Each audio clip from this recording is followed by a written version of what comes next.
Hello, my name is Walter Siga, and I'm doing vlog number 3 on the 3 readings that we were supposed to do for this week, which were the girls, the apocalyptic, and yeah. So the first thing I'd like to talk about in today's vlog is the preconceived notions that our society has left on, the life of a girl or a woman growing and finding who they are in life. The usual coming of age stories that are represented usually consist of girls getting their first kiss or experiencing heartbreak from a guy that treated them wrong.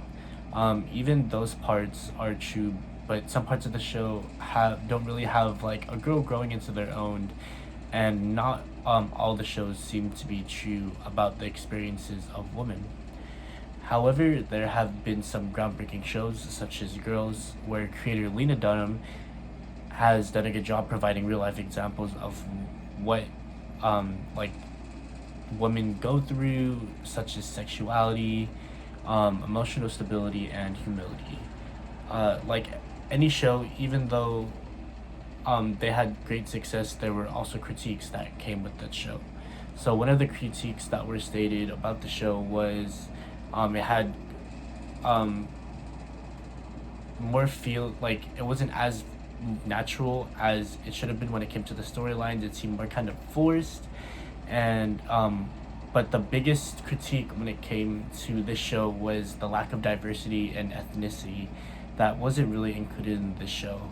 Throughout the show's run, there hasn't really been any exposure or to the race, and they haven't really incorporated that into most or any of their episodes, really, which is kind of sad to see.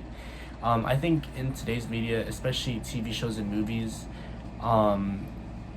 there should be more depictions of race and diversity, as that's kind of today's society. People, and or especially children, want to see themselves depicted in shows that they could see. Oh yeah, like I see someone that looks like me in that show. Like I can't wait for me to do something like that, and like their dreams just grow bigger.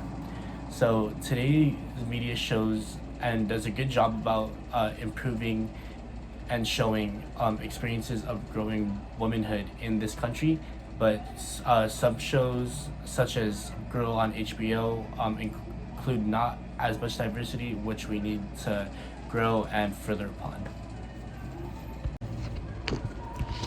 The next thing I would like to talk about is the influence of apocalyptic situations that is included inside pop culture. People have always seemed to drawn towards these types of situations, as some of the most popular shows involve apocalyptic situations. Shows such as Walking Dead, Man in the High Castle, and Adventure Time created alternate universes for viewers to create a world for themselves to see themselves a part of. I think that one of the things that draws people to these type of situations the most is they're able to use their imagination. So let's say when it comes to Walking Dead, like people are like, I wonder what I would be doing in that situation. Like, would I have a crossbow, or would I scavenge more for food? And yeah, I have always really honestly been attracted to these types of shows and movies that have been shown on throughout pop culture, because they've always made me think. Even when I was little, I believed that surprisingly 2012 was gonna happen. And if you don't know what 2012 is, it's the apocalypse situation where it was the end of the Mayan calendar, and all hell was gonna break loose, such as floods, earthquakes, just like everything was just gonna collapse on each other.